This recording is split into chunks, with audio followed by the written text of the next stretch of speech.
Alhamdulillahilladzi hadana li hadza wa ma kunna nahtadiya laula an hadanallah.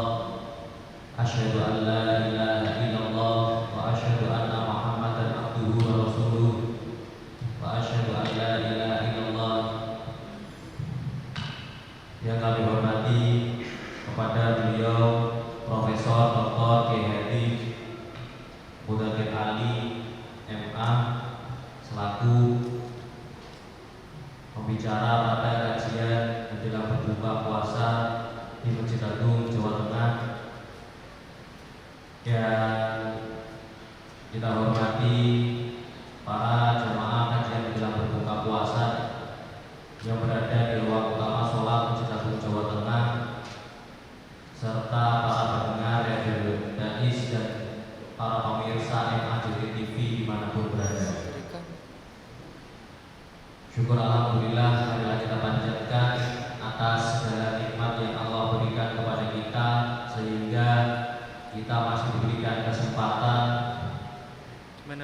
berikan kesehatan, berikan kenikmatan untuk menjalani ibadah di bulan suci Ramadan 1444 Hijriah dengan keadaan sehat, khusyuk, yang bertujuan untuk meningkatkan keimanan dan ketakwaan kita kepada Allah Subhanahu wa taala.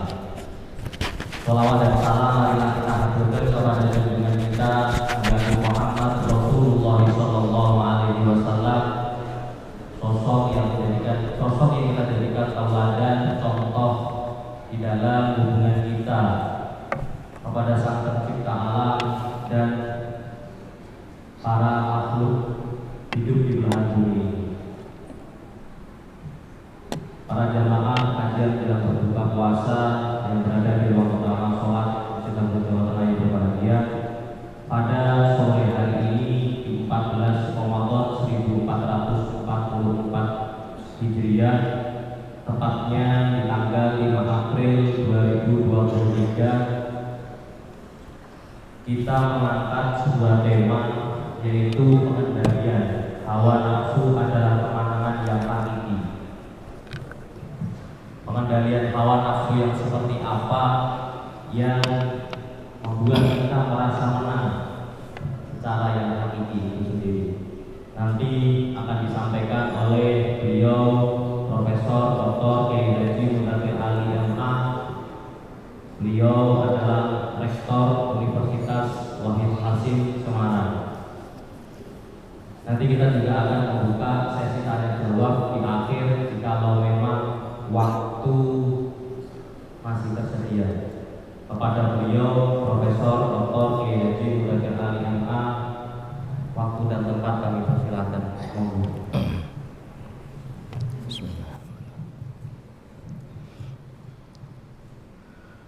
Assalamualaikum warahmatullahi wabarakatuh. Mungkin masih lapar ya, jadi tidak dengar suaranya. Jawabannya tidak kedengaran. Assalamualaikum warahmatullahi wabarakatuh. Bismillahirrahmanirrahim. Alhamdulillahirabbil alamin. Wa bihi nasta'inu ala umurid dunya waddin. Asyhadu an la ilaha illallah wahdahu la syarikalah, al-malikul haqqul mubin. Wa asyhadu anna sayyidina Muhammadan abduhu wa rasuluhu shadiqul wa'dil amin. Allahumma salli wa sallim ala sayyidina Muhammadin wa ala alihi wa ashabihi wa man tabi'ahum bi ihsanin ila yaumiddin wa dinil qawim, amma ba'd. Hadratal muhtaramin, para alim ulama, para kiai, bapak-bapak, ibu-ibu, hadirin hadirat, jamaah kajian berbuka puasa Masjid Agung Jawa Tengah yang kami hormati. Pertama, marilah kita bersyukur pada Allah Subhanahu wa taala atas rahmat dan nikmatnya, sehingga sore ini kula panjenengan saged sareng-sareng kajian wonten mriki biqouli alhamdulillah wa syukrulillah. Dan alhamdulillah melih kula panjenengan kita semua diberi kesehatan lahir batin, kuat menjalankan ibadah puasa.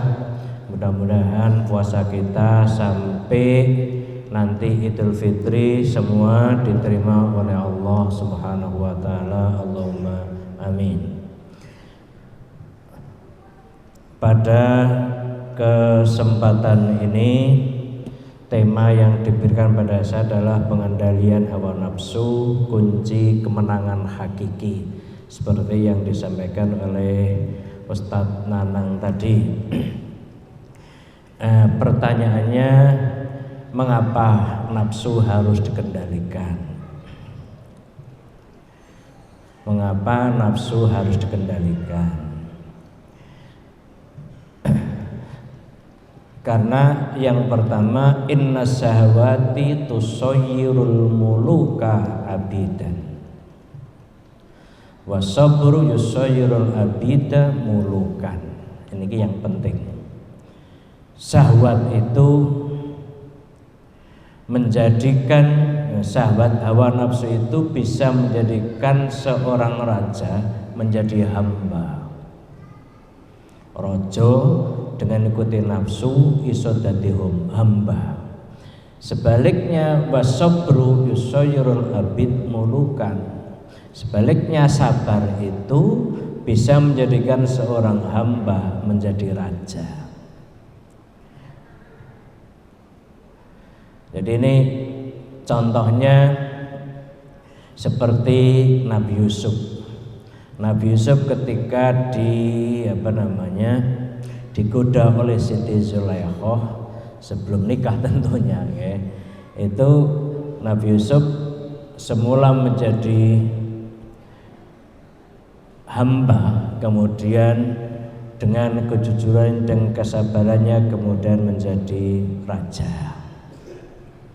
Jadi syahwat itu atau hawa nafsu itu demikian penting dan wajib kita jaga. Wajib kita jaga, jangan sampai kita terbawa oleh hawa nafsu. Termasuk Nabi Adam. Nabi Adam itu terbawa atau dikeluarkan dari surga itu juga karena hawa nafsu. Beda dengan iblis, itu dibendu, dilaknat oleh Allah karena sombong dan kesombongan dan takaburnya, wastakbar wa kana minal kafirin. Jadi ini kenapa nafsu harus dikendalikan? Karena nafsu itu demikian mengerikan, bisa membolak-balikkan orang yang seharusnya raja bisa menjadi budak, yang budak bisa menjadi raja. Itu nafsu. Kemudian Anil Hasan Basri, man la adaba lahu la ilma lahu wa man la sabara lahu la dina lahu wa man la wara'a lahu la zulfa lahu. Dari Hasan Basri, barang siapa yang tidak memiliki adab, tidak memiliki sopan santun, la ilma lahu, dia sungguhnya tidak memiliki ilmu. Maka dari sini ilmu itu menuntut adanya adab, ilmu itu menuntut adanya akhlak. Maka dari ini al akhlak itu al akhlak atau al adab itu fokal ilmi. Jadi adab atau akhlak itu lebih tinggi daripada ilmu. Wa man la sabara lahu la dina lahu. Barang siapa yang tidak memiliki kesabaran, la dina lahu, dia tidak memiliki agama. Jadi agama itu kuncinya juga sabar.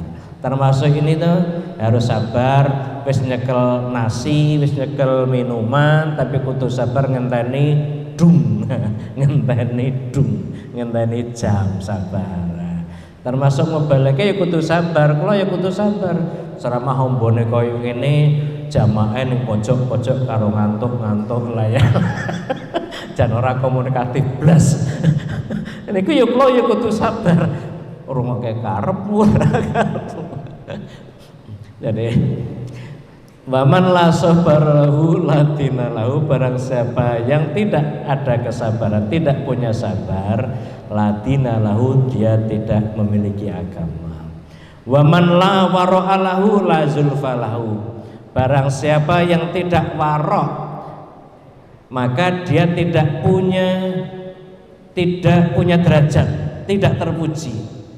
Warok itu maksudnya apa? Menghindar dari haram dan syubhat.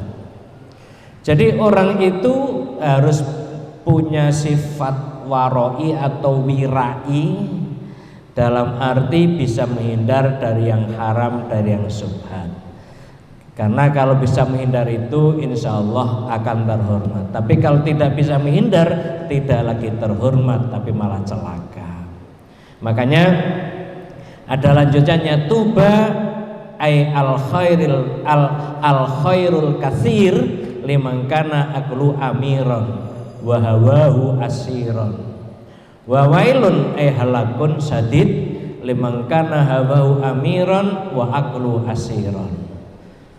Berbahagialah orang, berbahagia atau al khairu kasir, jadi kebaikan yang sangat banyak, bejo banget.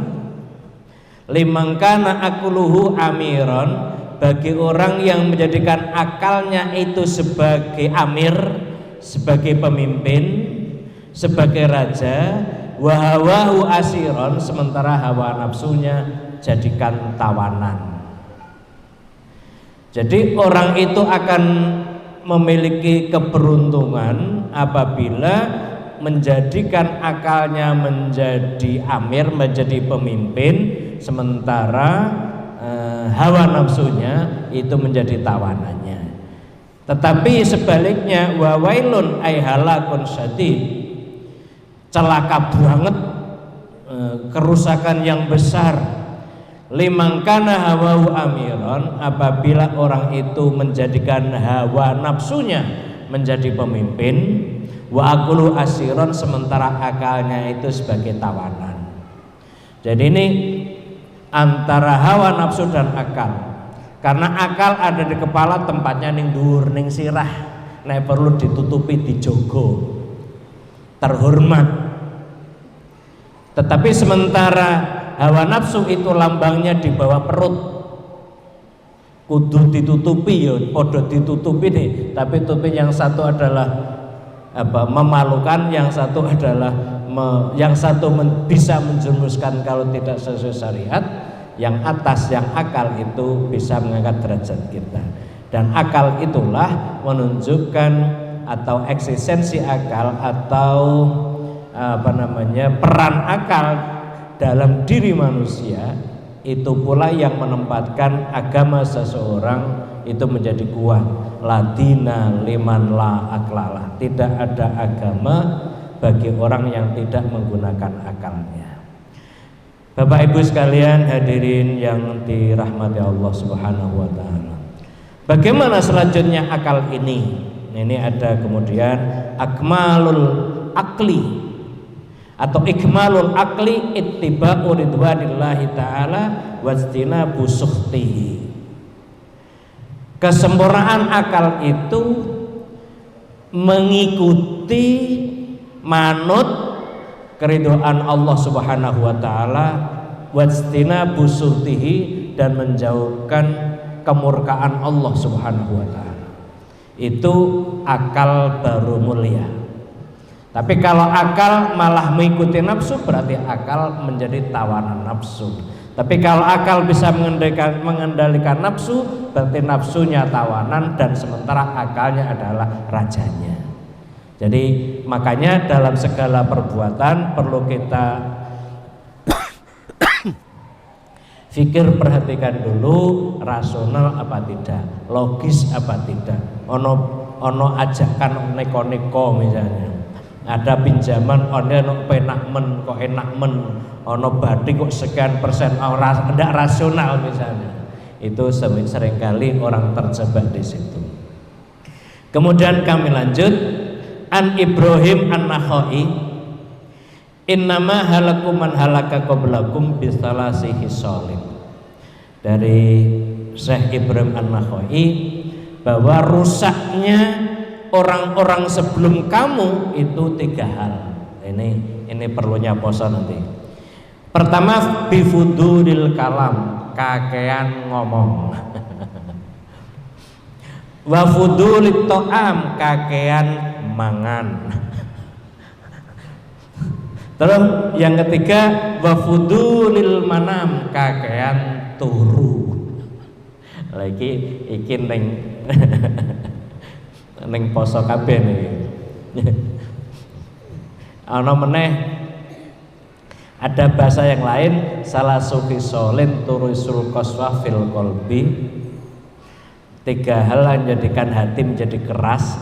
Itu yang pertama, hubbut to'am, kakean mangan. Nomor 2, hubbun naum, kakean turu. Yang ketiga, hubbur rohah, kakean santai. Nah, jadi niki saking Ibrahim an-Nakhai niki kakean ngomong, kakean mangan, kakean turu. Iku elek kabeh. Jadi hancurnya orang dulu-dulu itu. Makanya kenapa kita disyariatkan puasa dan orang-orang dulu juga ada puasa. Waladina mikoblikum, sesungguhnya itu juga untuk mengangkat derajat manusia. Jangan sampai hidup ini hanya mangan, cerita, ngobrol, mangan, turu. Ngobrol, cerita, mangan, turu. Kalau hanya kakean-kakean, kebanyakan ngomong, kebanyakan makan, kebanyakan tidur, jelas itu rusaknya manusia. Apalagi dari sisi kesehatan. Dari sisi kesehatan itu sing apik, 1/3 untuk makanan di perut niki, 1/3 untuk minuman, dan 1/3 untuk udara. Ojo mbok kebaki. Nek kebaki nek dikebaki kan pelekaran. Dumeh enak kebak terus, isi terus, terutama nek poso ngeten iki cah nom-nom utawa sing semego rumateng. Sing cah semego niku dipol-polke lha niku juga tidak pada tempatnya. Maka tidak sehat. Lah supaya bisa supaya jadi baik, kesehat, maka kemudian suruh puasa. Waktunya ditentukan, tidak terlalu banyak makan, ya makan cukup, sekedar cukup makan. Waktu buka ditentukan, ngomongnya kon hati-hati, turune senajan turu ke ibadah nek poso niku janjane lebih baik tidur daripada kerja atau lebih baik tidur daripada berbuat, niku salah. Jadi nek ora kuat nyambut gawe daripada ngomong sing ora lebih baik turu nembe niku ibadah niku itu ngoten. Mboten kok kemudian turu itu ibadah terus turu terus niku nggih kakean turu, jadi ora bener. Jadi kakean turu, kakean mangan, kakean ngomong. Maka ini puasa, maka puasa supaya menjaga bicara, daripada bicara energi keluar lebih baik untuk dikir dengan hati pun juga boleh. Lanjut karena cepet men. Sekarang fadhailus saum, fadhailus siyam atau fadhailus saum. Ini karena berkaitan dengan nafsu, dan puasa ini memang untuk mengendalikan nafsu, terutama nafsu mangan, nafsu ngomong, dan nafsu lain. Niki kan puasa itu. Maka fadhailus shaum atau fadhailus siyam fadilah-fadilahnya puasa itu, yang pertama as-shaumu junnatun, puasa itu tameng, puasa itu benteng atau wijaun au aik wikoyah atau preventif minal lagwi wasyahawat.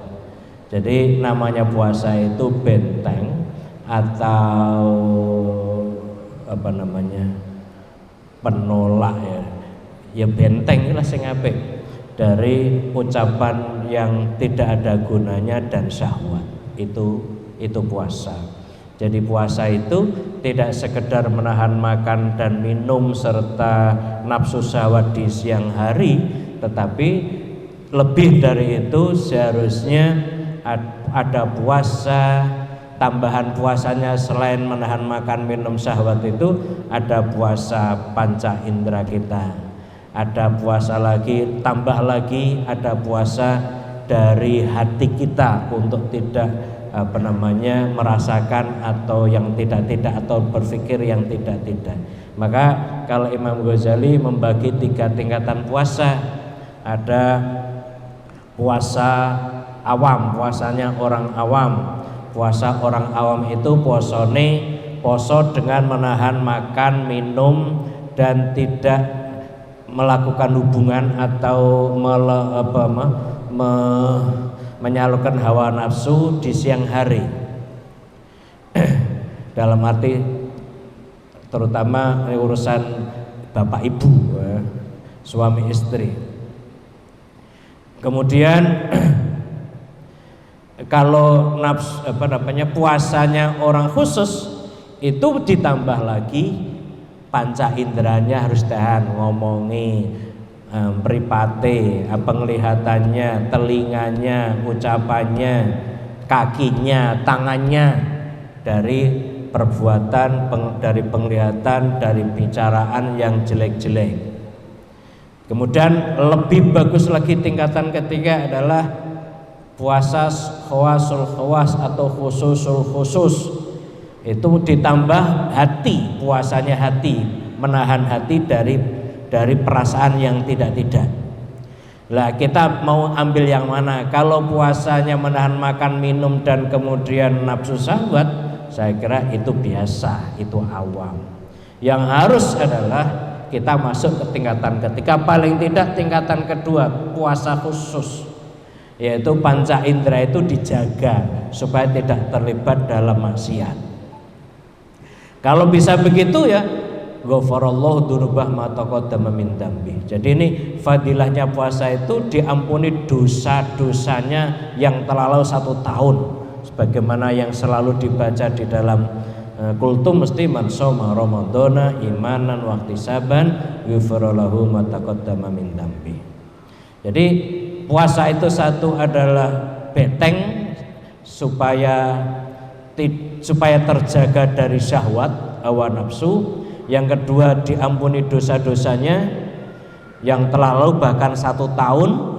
Kemudian yang ketiga sababun lisihah, menjadi sebab, puasa itu menjadi sebab sehat jasmani dan sehat rohani. Maka ada hadis sumu tasihu, ada hadis Nabi sumu tasihu, berpuasalah kamu maka kamu menjadi sehat. Bagi orang-orang yang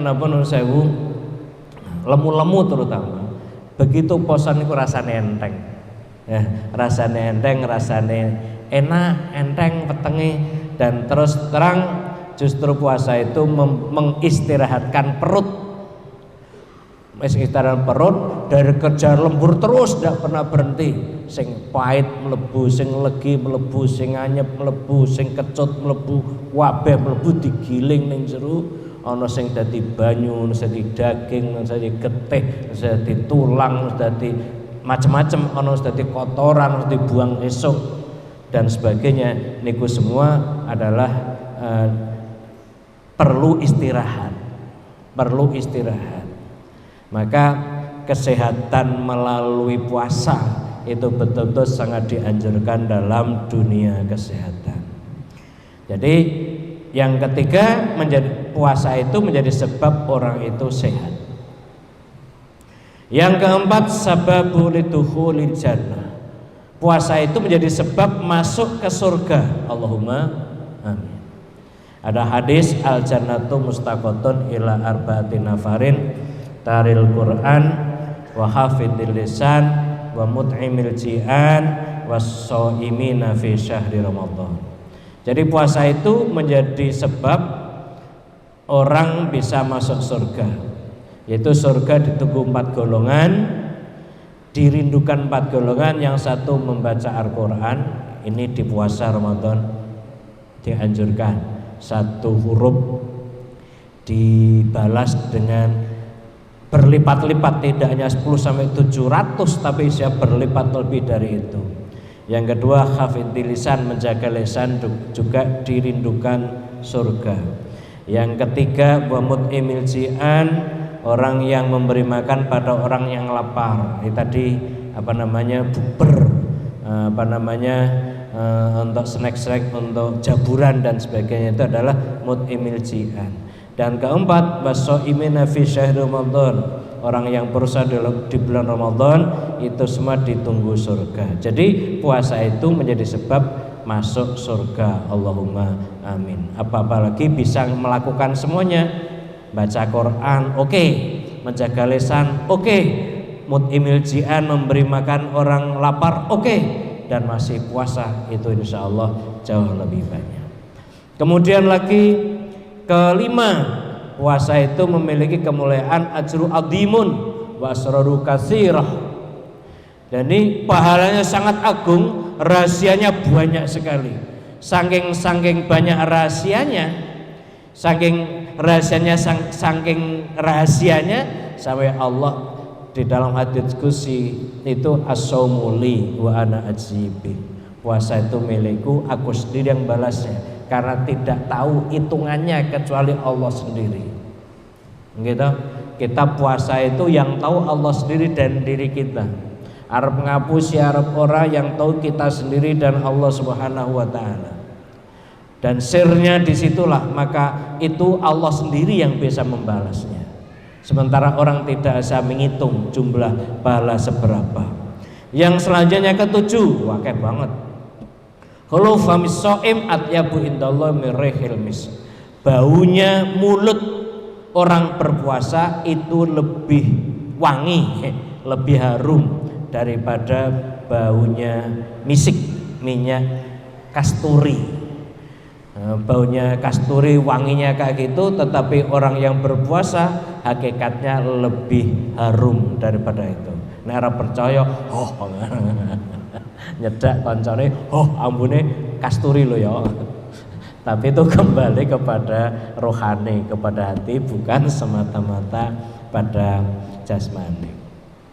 Selanjutnya berapa? 1, 2, 3, 4, 5, 6, ketujuh, puasa itu memiliki bab khos, babun khosun lis-shaimin. Disediakan pintu khusus untuk masuk bagi orang yang berpuasa menuju surga. Ada pintu khusus lis-shaimin bagi orang-orang yang berpuasa. Namanya babur royan. Yang ke-8, sababul istijabati doa. Jadi puasa itu juga menjadi sebab diterimanya doa. Ini loh Pak.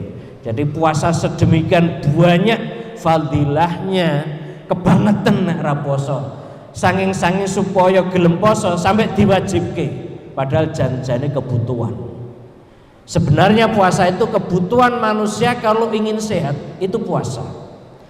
Ning gandeng menungso nek ora diwajibke itu jehangel, moko diwajibke ngono wae.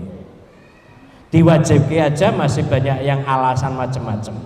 Apa meneh ora diwajib, padahal sesungguhnya itu menjadi kebutuhan, itu menjadi need, bukan menjadi kewajiban, tapi menjadi kebutuhan kita.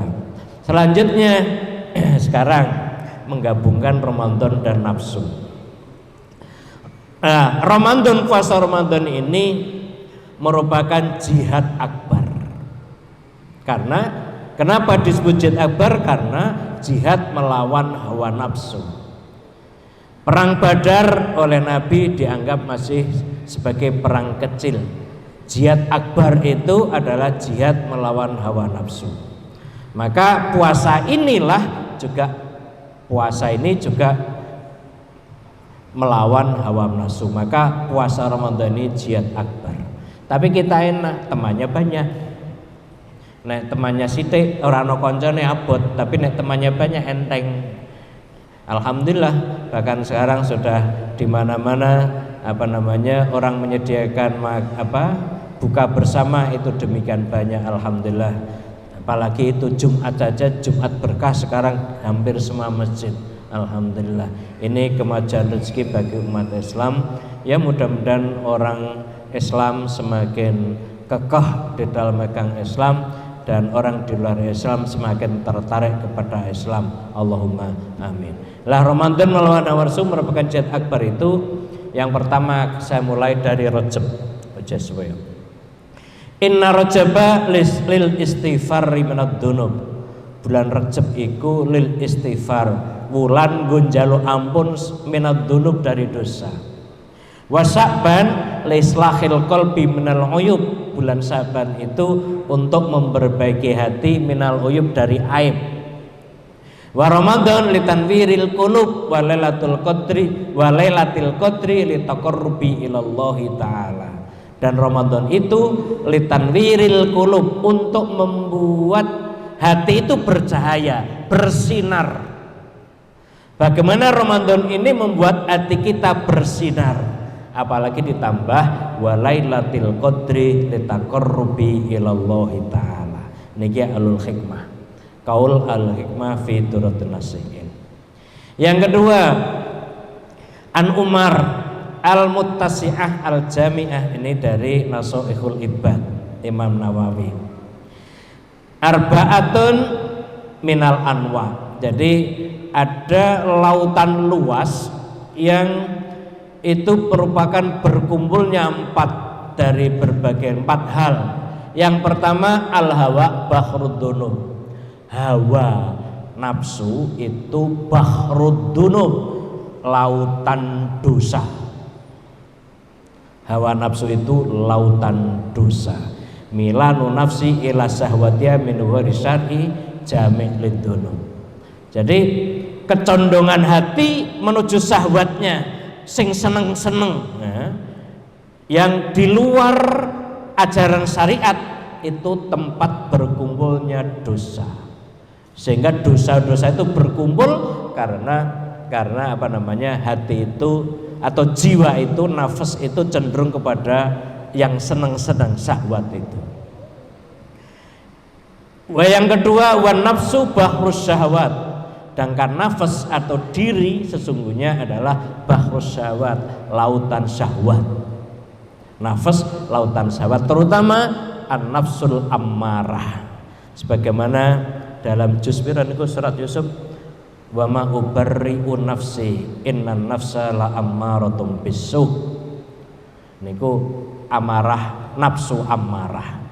Amarah nafsu yang memerintahkan kepada asu, kepada keburukan.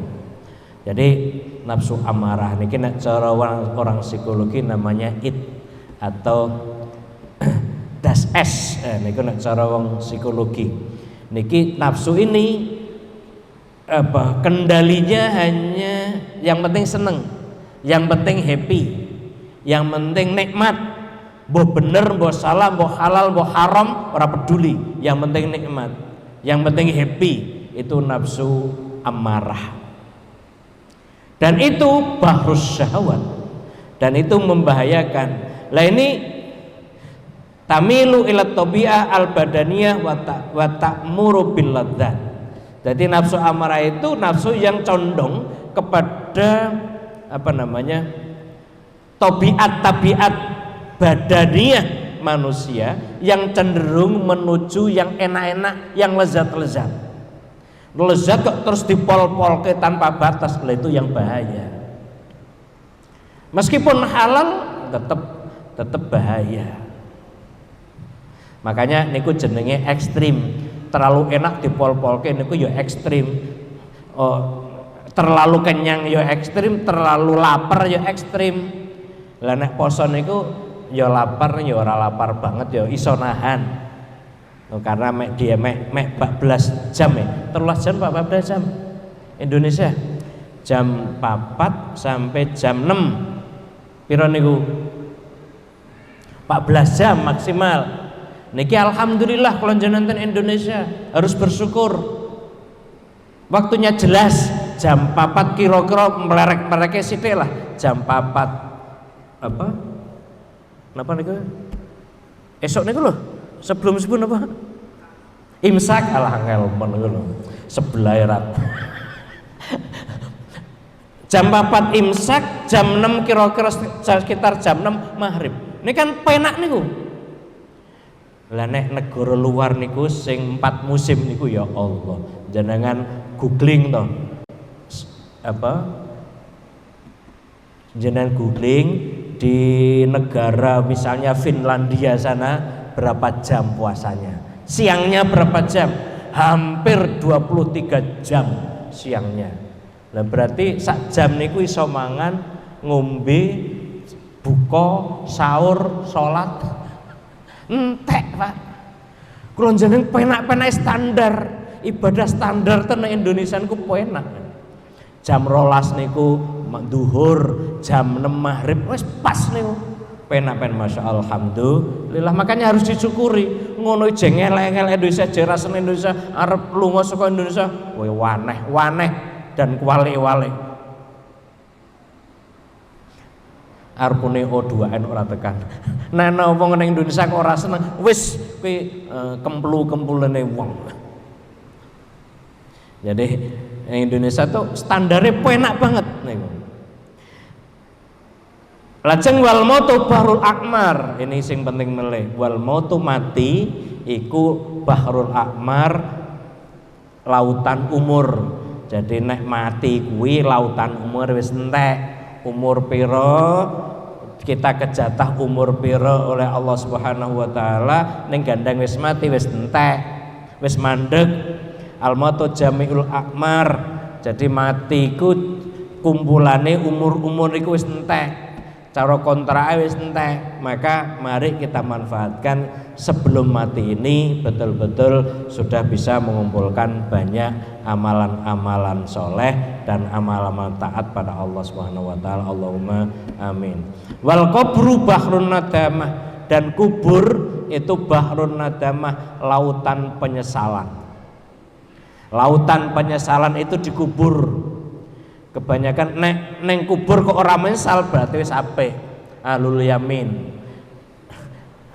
Tapi nek neng kubur kok ora bener berarti itu sudah lautan penyesalan betul. Pengen murip meneh sedelo ora iso.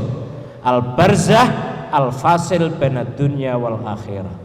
Alam barzah ning kubur niku al fasil, pembatas antara dunia dan akhirat. Dan tidak ada waktu lagi.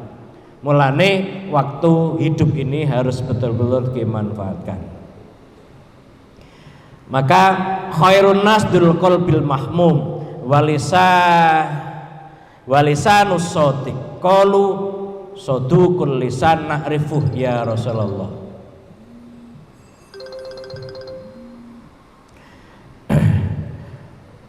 Qalu sodukul lisan na'rifuh ya Rasulullah fa mahmumul qalbi.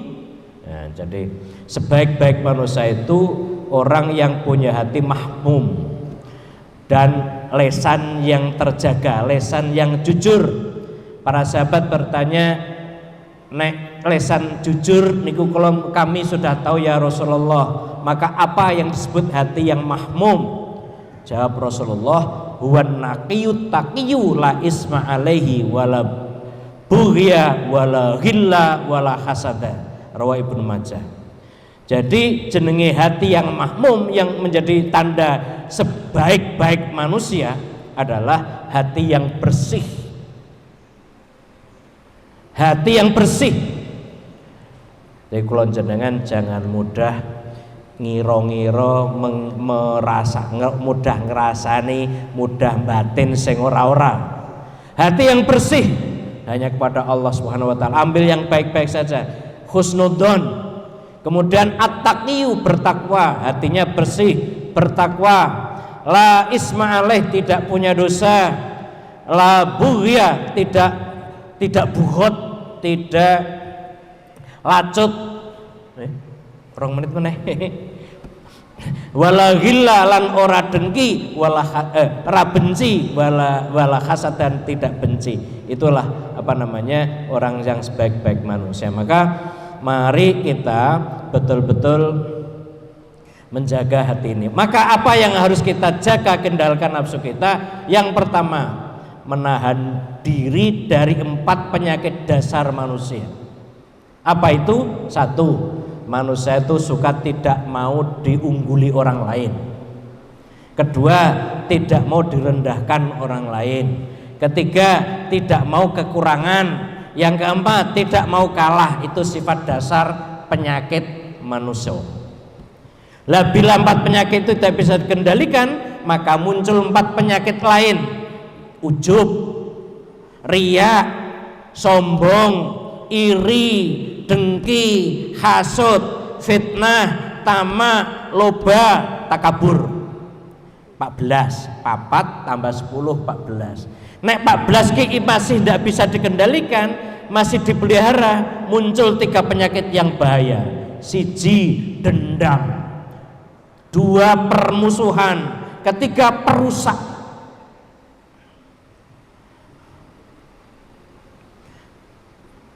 Niki jadi monggo kula panjenengan sami supaya bisa menjaga, mengendalikan nafsu ini. Jangan sampai diujar kemudian menjadi dendam, kemudian menjadi permusuhan, kemudian menjadi perusak. Jadi jumlahnya 17. Kemudian Ibnul Arabi juga 17, tapi penyakit nafsunya 17 Ibnul Arabi ini tasawuf ya, rodok abot meneh, jeru meneh. Lah, kalau sudah 17 penyakit nafsu dalam diri manusia itu sangat mengganggu kehidupan manusia, mengganggu kemajuan manusia, mengganggu peradaban manusia, dan ini harus dilawan. Ini juga identik dengan 17 rakaat. Maka kenapa kita diwajibkan sholat 5 waktu 17 rakaat ini? Tidak lain adalah dalam rangka mengendalikan nafsu-nafsu ini. Tapi hanya saja kemungkinan tidak kuat menahan nafsu yang kayak kuda bidal. Maka supaya bisa kuat menahan, ya 17 rakaat itu diperkuat dengan namanya puasa Ramadan atau puasa tambahan sunnah lain. Ada sholat tarwih, ada sholat witir, ada tadarus, ada sedekah, ada menjaga lisan, menjaga hati dari akhlak tercela. Itu semua dalam rangka mengendalikan nafsu kita itu. Nah, Bapak Ibu sekalian yang dirahmati Allah, maka ada tingkatan melawan hawa nafsu itu. Umumnya manusia itu dikuasai nafsu, tidak dapat melawannya sama sekali. Ini sing parah. Dia mempertuhan hawa nafsunya. Jadi ini yang orang mudah ngikuti seneng-seneng, lupa kepada Tuhan, itu mempertuhan hawa nafsunya. Yang itu umum. Yang kedua, orang yang senantiasa bertarung melawan hawa nafsu, kadang menang, kadang kalah. Kadang menang, kadang kalah. Ini Imam Ghazali dalam Mizanul Amal. Lah tingkatan seperti ini, tingkat manusia lumayan tinggi, kadang menang kadang kalah, tapi masih di bawah tingkatan perjuangan perlawanan wali-wali Allah dan para nabi. Yang ketiga, orang yang sepenuhnya dapat menguasai dan mengendalikan hawa nafsunya. Inilah rahmat Allah Subhanahu wa taala. Menurut Imam Ghazali adalah tingkatan para nabi, tingkatan aulia. Maka perlu kerja keras mengendalikan hawa nafsu, perlu kerja keras dan perlu pengorbanan. Karena sabda Nabi, surga itu dipagari oleh hal yang tidak disukai. Jadi hujibatil jannah bil makarih wa hujibatin nar bisyahawat. Jadi surga itu dipagari oleh hal-hal yang tidak disukai, dan neraka itu diliputi oleh hal-hal yang menyenangkan. Nah niki monggo kita jaga sebaik-baiknya. Termasuk nafsu yang harus kita jaga adalah nafsu ammarah tadi, la ammaratum bisu, karena pengendaliannya yang pertimbangannya hanya syahwat, yang penting nikmat, yang penting lezat.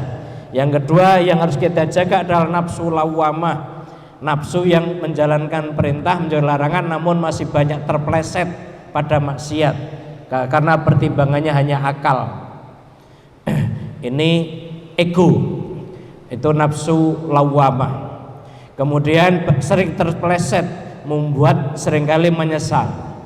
Yang ketiga nafsu mulhamah, nafsu yang sudah mengenali kotoran halus seperti riya, ujub, sombong, dengki dan sebagainya daripada penyakit batin, tapi ia belum bisa melepaskan diri dari kotoran-kotoran yang halus seperti ngerasani dan sebagainya, dengki dan sebagainya. Maka ini tiga nafsu ini yang harus dikendalikan: amarah, lawamah, mulhamah. Ya nafsu yang lumayan baik adalah nafsu mutmainnah. Maka firman Allah, ya ayyatuhan nafsul mutmainnah irji'i ila rabbiki radiyatan mardiyah fadkhuli fi ibadi wadkhuli jannati. Termasuk niki nggo donga kubur nika sak diwaca napa pemimpin tahlil, ya ayyatuhan nafsul mutmainnah irji'i ila rabbiki radiyatan mardiyah fadkhuli fi ibadi wadkhuli jannati. Ya menurut Imam Ghazali di sini awal mula seorang sampai kepada Allah, tapi dia belum bersih betul. Ya mudah-mudahan manfaat. Mari kita berdoa semoga Allah senantiasa memberi hidayah pada kita dan iman kita terjaga sampai akhir hayat kita. Wallahu muwaffiq ila aqwamit thoriq. Assalamualaikum warahmatullahi wabarakatuh.